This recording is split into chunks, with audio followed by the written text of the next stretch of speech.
Hello, I'm Linda Seith from The Layered Onion. Thank you for joining us. We will be listening to our amazing creators talk about their art and mental health. 48 million artists all over the world share this lived experience. The Layered Onion was formed to create a supportive community, allowing the creators to focus on their art, bringing their work from the shadows to receive the recognition and opportunities they deserve. Each podcast will feature an artist who talks about their creations and mental wellness. Art is healing. We hope these discussions will inspire you to appreciate the stories behind the creations and, more importantly, inspire your inner creator. Together, we can tackle the stigma surrounding mental health.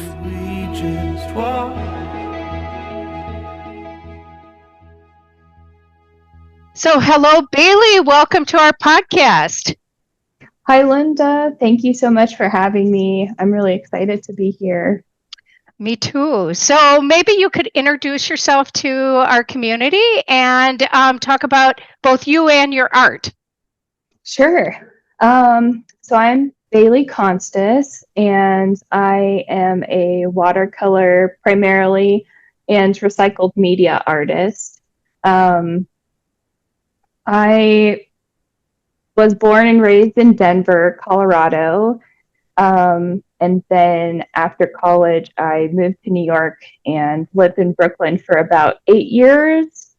And then I mostly worked in the music industry in New York. And that was difficult for me. So I made a lot of life changes and found art as kind of just the thing that felt the best. And so since then, I've made a lot of changes. I kind of primarily do art now, and I still do social media marketing for that day job. But now I live in Albuquerque, and I get to see the mountains every day. And yeah, that's a little bit about myself. So maybe tell me how are you drawn to watercolor? And also, clearly you must use, there's a lot of detail in black. And is that in a different type of medium? Is that really watercolor? That is actually ink. Okay, that's what I thought, because it's much more bold and prominent. Mm-hmm. So maybe you could talk about how you were drawn to watercolor. Sure. Yeah. So I love watercolor a lot because number one, living in a very small apartment in New York, it's easy to clean up. That was kind of the initial thing. Important. It can dry pretty fast, so I can put it away at the end of the night. So functional reasons were a big part of it. But as I started just exploring it more, I found that it's extremely unpredictable and in some ways unreliable. And I have OCD, obsessive compulsive disorder, among many other things that I'm sure we'll get into. But the OCD part of me really was grasping for control. But watercolor really taught me how to let go of that and to be extremely intentional about strokes and just anything in life. It just, I think, taught me a lot of lessons through being patient. If you overwork it, it's going to not look so great. That also goes with the ADHD that I have, wanting something finished and wanting it complete right then and there. Watercolor just doesn't allow you to do that. So I think that was a really big part of it at the beginning. And at this point in time, it sort of expanded into, I love foraging for my own pigment and creating my own pigment from plants and soil, and creating watercolors and water-soluble paints from that. So it's just been a really sustainable circle for me from the beginning of just looking for colors and staying curious to making a lake pigment that I then use later on. It's just taught me a lot of patience, I think. Well, I think it's so interesting that you have chosen a medium that is not really controllable when you have OCD, because and we should make sure folks know there are many different forms of OCD. I think people often see what's in TV or whatever, and that's not the case, as I'm sure you're intimately aware, and frankly I am too.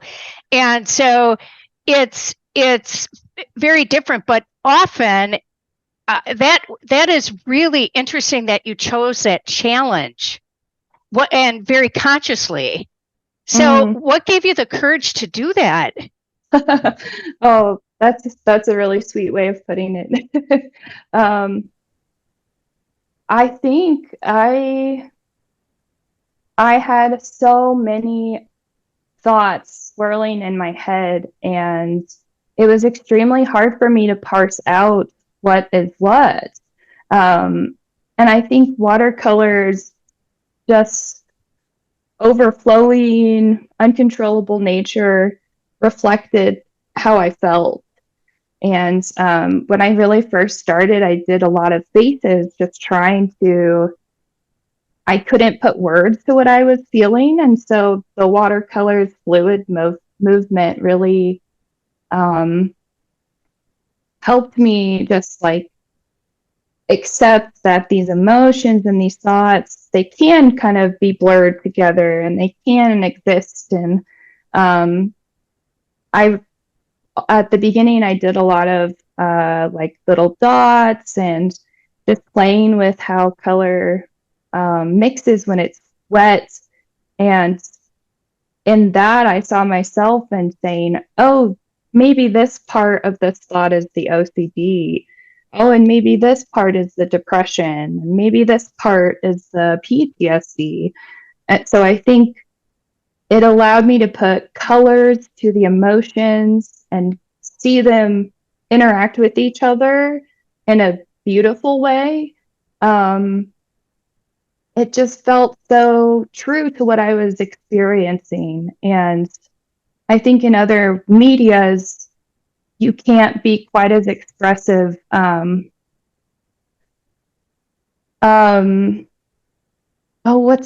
am I trying to say? Like, you can't be as, oh shoot, I'm trying to find the word. Impulsive. Oh, there you go. That's okay. It was not the direction I was going, so good. I'm glad I kept my mouth shut. Yeah, like I think the impulsive nature of me that comes with the ADHD and the PTSD was able to just be like, yeah, throw an orange in that blue, just see what happens. And you have to deal with the repercussions in watercolor. If it doesn't dry well, like you get a big chunk of something. And I like problem solving. I like problem solving and trying to make a mistake look intentional, or just even reframe it as a mistake. Be like, I meant to do that, Well, what then, given the fluidity of watercolor, and so how they blend, etc., what you put ink over the top, not of all your pieces, but some of your pieces that provide a structure over the top of that sort of, whether you want to call it ombre or that variation of color. And tell me a bit more about that structure you're adding. Yeah, absolutely. Because it's a pretty separate process, but it's just as important sometimes. I think that part is when I sort of allow myself to look for control in the piece. But what I'm really doing is I'm looking at how the pigment dries on the paper, how it was affected by the texture or the drying process. And I just want to highlight that detail. And so maybe people who might not notice that small detail, if I highlight it, they will. And at first, again, it kind of started from this therapeutic place of I need to keep my hands busy while I'm watching TV, or else my mind will just sink into the darkness. Mm-hmm. And so I would make these really expressive watercolors, come back and just like trace all of the pigment over and over and over again and create this really full and structured look. And when I reflected on it, I was like, I thought what I was doing was correcting my mistakes from the watercolor and saying, oh, I didn't put enough highlight here. Let me do it post-process. But then as I kept doing it, I was like, this isn't really covering my mistakes. It's kind of highlighting the mistakes. And then I thought about it more and I said, well, now I'm just really outlining the way that gravity dries water. So I'm really just tracing the process by which things dry or just settle. And I went to Carlsbad Caverns in New Mexico maybe 5 years ago. And it's this enormous cave system, and there's a lot of different rooms, they call them. And I was just completely blown away by how these incredibly intricate structures were formed by just the dripping of water over billions and billions of years.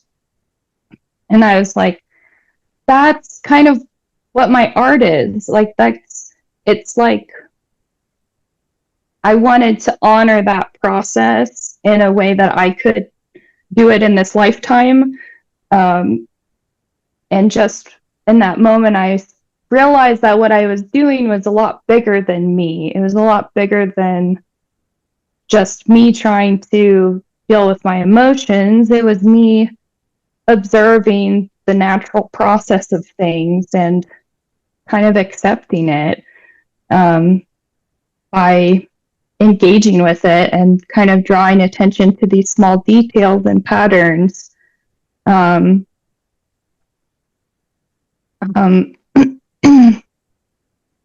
kind of a long-winded answer. Well, I think what I hear a couple things. And one of the things I hear is really trying to give some permanence to your pieces that reflect really the evolution of time, but doing it in a timely way.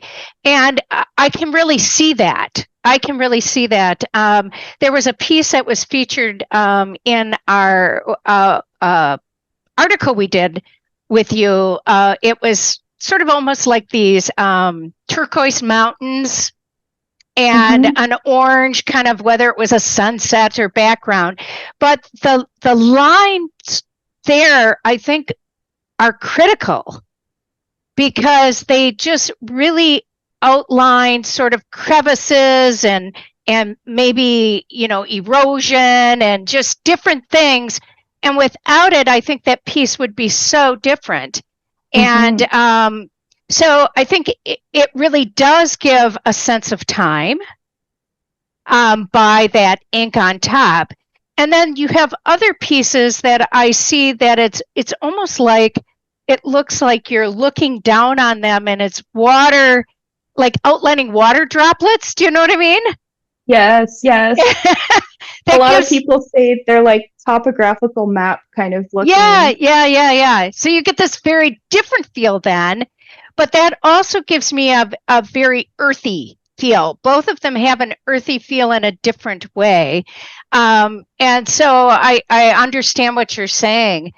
So maybe you could talk a little bit about how your art has changed, because 5 years ago you were in those caverns. You really started painting maybe 7, 8 years ago, it sounds like. I can definitely, and if people would go to your website, BaileyConstas.com, they can see, you have this one where you say how my work has changed over time, by the years.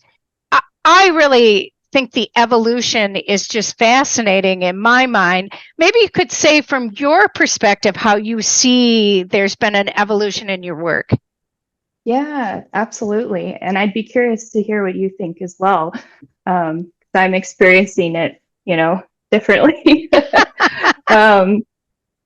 Yeah, but you're absolutely right. There's been a lot of change, and I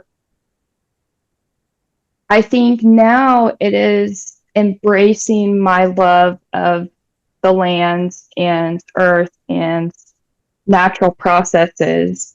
I think when I lived in New York, I was very lost in how I feel like I gave myself a lot of shame for the things that I was interested in, or maybe the way that I thought and felt about things. But whenever I go into nature, whenever I connect with an animal, all of a sudden the spark is back. I feel no judgment towards myself. Like it's all love to me. And there's a dog outside. Hi, Luca. So I think what I started to realize was I want to express the wonder and awe that I feel when I look at nature, when I look at tiny molecular structures, and share that interconnectedness with other people, and kind of really embrace how the land shapes us, and just reconnecting with my roots. I think I've become so much more confident in that part of myself, and really see those as my core values now. And just more confident as an artist. I've just worked along this throughout those years, really seeing myself as an artist. I think at the beginning I still feel the imposter syndrome, but it was much more acute in those days. And I'd really talk about my art as a therapeutic process that I'm using to help myself. But then I started showing people my work, and they started telling me how they connect with it, or they would tell me word for word kind of what I was feeling when I was painting something. And just like, wow, realizing people can connect to this art. I think it just made me want to focus more on the passage of time, like you're saying, and appreciating it. And I think in earlier works, I was in very suicidal, dark places, and time was really difficult to grasp. And now, I know I have ADHD, and time blindness is very severe for me. And the ink really helps me ground myself in time. Also, moving to the desert has helped a lot because it's so flat. I can really see where the sun is at any point in the day and say, okay, it's time to drink some water or whatever it is.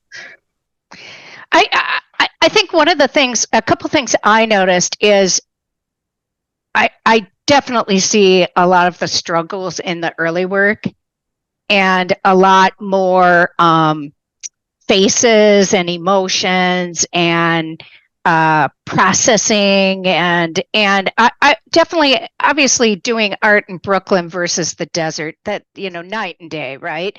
But what I see now is some more whimsical feels, which equates to me to lightness, and maybe what you were talking about, being more confident and in yourself, and you can kind of see it in what I just call it whimsical. It just seems like you're okay with playing with wherever things might go. That's what I see, is this just real evolution. Wow. So congratulations. I think it's awesome. Thank you so much. That means a lot to me.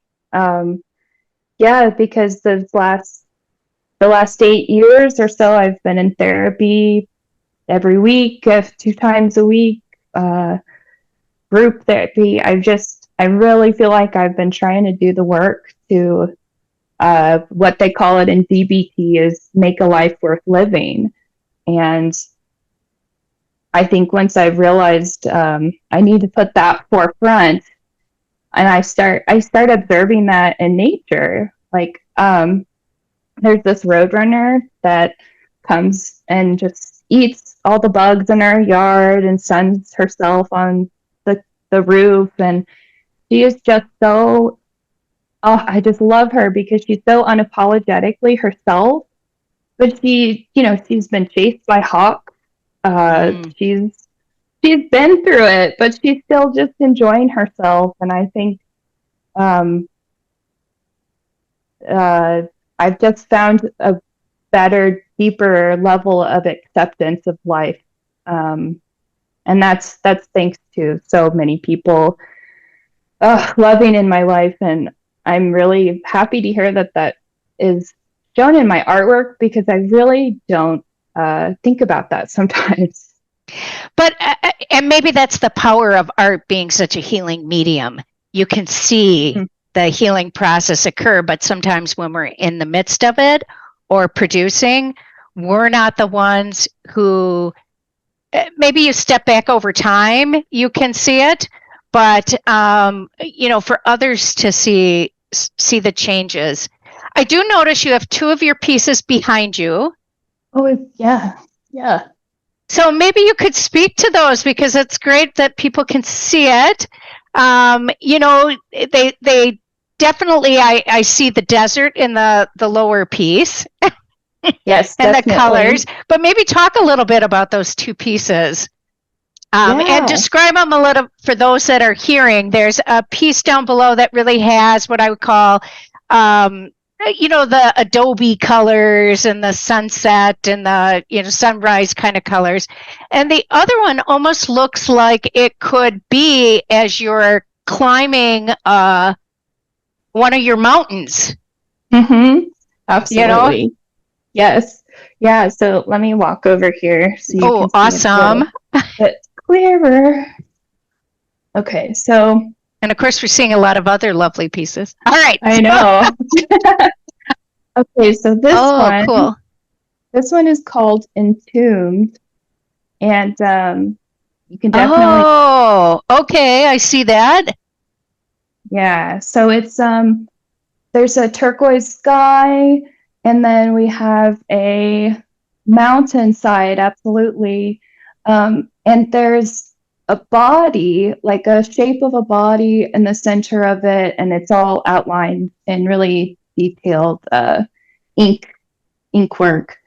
And this one is really interesting because when I first started it, I felt kind of down and was going through a pretty hard PTSD episode. And I just wanted to paint a really peaceful place, a really calming colors. These are some of my favorite colors. And whenever I'm feeling really down, I like to imagine myself as just like laying in dirt and just kind of being absorbed or just being healed by mud around me. And I think this picture really shows that, but the expression on the face is very pleasant. Let's see.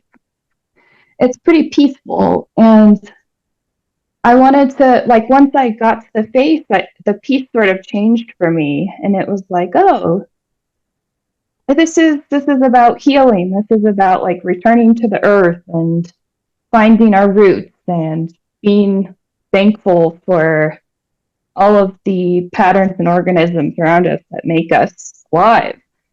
So that's kind of what that one's about. And then let's see if I can crouch. Right. This one, yes, I had to use all of my favorite sunset colors. My my husband and I call the bright pink hyper pink. Diaper pink or hyper? Hyper pink. Okay. Oh yeah. I experimented with some different colored ink on this one, so it's a really light, sparkly pink. And this was more of a meditation on tree bark and how I can see that overlap. Yeah. Uh-huh. We have these really beautiful Arizona cypresses in our backyard, and the tree bark is just orange and green, and it's just really stunning. Been kind of obsessed with that. That's what this one is. Oh, okay. Oh, I really appreciate you sharing all these pieces. It's lovely. Yeah, yeah. So, well, I have, I always feel bad because we get close to the end of time. The time goes so quickly. I guess I do have one question that I would love to ask you. As you think back to younger Bailey, knowing what you know now, what kind of advice would you give Bailey? Because I think that's really one of the gifts we want to give is as we talk about, empowering artists and reimagining mental health. I think the wisdom all of you bring, thinking back at your younger self, what wisdom would you give? Oh boy, makes me emotional. I think I would tell her that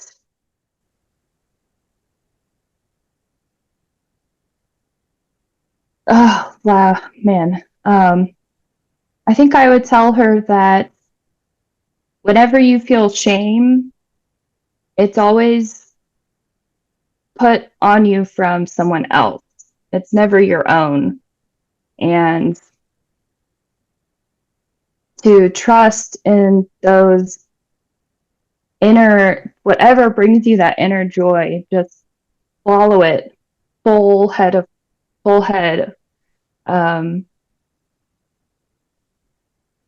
And to never listen to those doubts that you may feel.